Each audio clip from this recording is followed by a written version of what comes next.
कानपुर एक प्रसिद्ध उद्योग नगर जिसका आजकल के समय में कपड़ा उद्योग के लिए नाम लोगों की जुबान पर रहता था।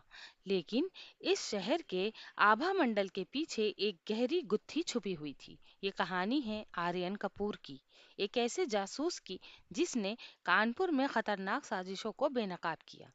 आर्यन कपूर का जन्म एक साधारण परिवार में हुआ था। उसके पिता एक सरकारी कर्मचारी थे और माँ एक शिक्षिका। आर्यन के अंदर हमेशा से एक विशेष जिज्ञासा थी। वो बचपन से ही जासूस रोमांचक किताबें पढ़ा करता था और अपने दोस्तों के साथ मिलकर जासूस बनकर खेला करता था। उसने तय किया कि वो बड़ा होकर एक जासूस बनेगा और अन्याय के खिलाफ लड़ेगा। अपनी कड़ी मेहनत और लगन से वो पुलिस विभाग में शामिल हुआ, लेकिन उसके भीतर की जासूसी की ख्वाहिश कभी कम नहीं हुई। उसे गुप्त जासूसी कार्यों में भी लगाया जाता था, जहां उसे अपने कौशल का उपयोग करने का मौका मिलता था।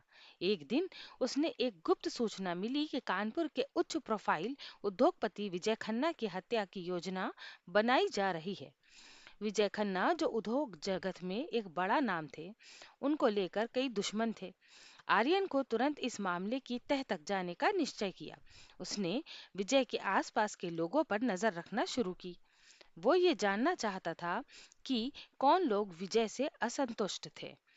कुछ ही समय में उसे पता चला कि विजय के बिस्किट उद्योग से जुड़े प्रतिस्पर्धियों की लंबी सूची थी। एक रात आर्यन ने सूचना प्राप्त की विजय खन्ना की हत्या की योजना अगले हफ्ते की एक बड़ी व्यापारी मीटिंग के दौरान बनाई जा रही थी। ये मीटिंग शहर के एक प्रसिद्ध होटल में होनी थी।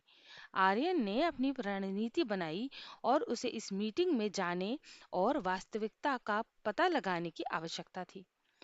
आर्यन ने होटल के सुरक्षा संबंधों का ध्यानपूर्वक अध्ययन किया और अपनी पहचान छुपाते हुए उस मीटिंग में प्रवेश किया।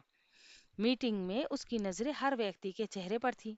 उसे शक होने पर उसमें से एक व्यक्ति को उसने पहचान लिया, रौनक, जो विजय का प्रतिद्वंदी था।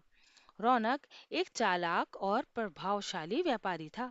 मीटिंग के दौरान आर्यन ने उसे कुछ अन्य व्यापारियों के साथ बातचीत करते हुए सुना।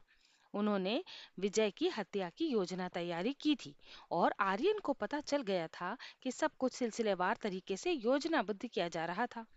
आर्यन ने योजनाबद्ध तरीके से कागज के एक टुकड़े पर सभी जानकारी लिखी और अपनी योजना को आगे बढ़ाया। लेकिन उसे पता था कि उसे जल्द ही कार्रवाई करनी होगी।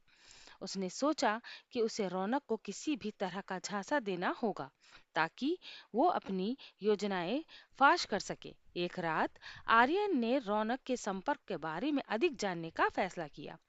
उसने उसे एक पुराने दोस्त की तरह संपर्क किया और उन्हें कुछ पागलपन भरी बातें करने के लिए आमंत्रित किया, ये जानते हुए कि रौनक उसे उन योजनाओं में शामिल करेगा। उसने ये कदम उठाया। रौनक ने उसे अपने गुर्गों के बारे में बताया और ये भी बताया कि वो विजय खन्ना को मारने के लिए एक पेशेवर हत्यारे को नियुक्त करने जा रहा है। आर्यन ने इन सब को सुनकर एक गहरी सांस ली। उसने तुरंत पुलिस को बुलाने का निश्चय किया, लेकिन उसे डर था कि अगर वो जल्दी करेगा तो रौनक उसे मार सकता है। पुलिस को सूचना देने से पहले आर्यन ने अपनी खुद की योजना बनाई। उसने अपने पास एक छोटे कैमरे को छुपा दिया और एक बार फिर रौनक से मिलने का समय तय किया। रौनक ने उसे होटल में बुलाया, जहां उन्होंने अपनी योजना पर चर्चा करनी थी। आर्यन ने उस मीटिंग के दौरान एक वीडियो रिकॉर्ड किया।